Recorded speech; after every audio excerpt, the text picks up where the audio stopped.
15 ans après le drame, les souvenirs sont douloureusement vifs pour les habitants. Ça a été un drame. On a encore du mal à s'en remettre. Maintenant, il faut apprendre à vivre avec. C'est tout.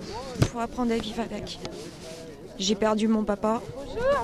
Et à n'importe quel âge, ça fait mal. Ça a été qu'un enchaînement de catastrophes, de déménagements. Parce que bon, on ne pouvait pas être juste à côté. Et surtout, il ne faut pas que ça recommence. Surtout. Moi j'ai perdu ma grand-mère il y a 15 ans et c'est vrai que c'est un peu un rituel de venir ici.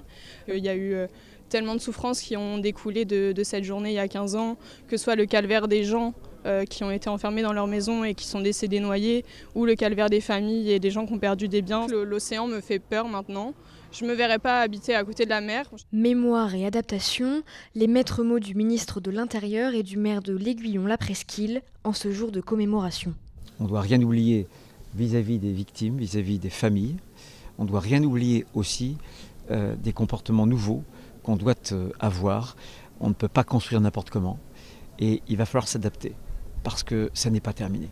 Ces épisodes climatiques violents, on les aura de plus en plus souvent. Il ne faut pas que ces vies soient parties pour rien et c'est simplement se dire qu'une journée comme celle-ci, ça réentraîne le fait de se souvenir, de se mettre au boulot demain avec mon équipe municipale. J'ai des jeunes élus qui sont derrière là et eux, ils travaillent au quotidien pour faire en sorte que notre population soit la plus sécurisée possible demain.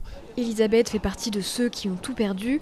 Aujourd'hui, elle décide d'aller de l'avant. J'ai tout perdu, que ça soit mon petit-fils, donc ma famille est quand même très mal, que ça soit mon mari, et puis j'ai perdu la maison, j'ai perdu mes souvenirs, j'ai tout perdu.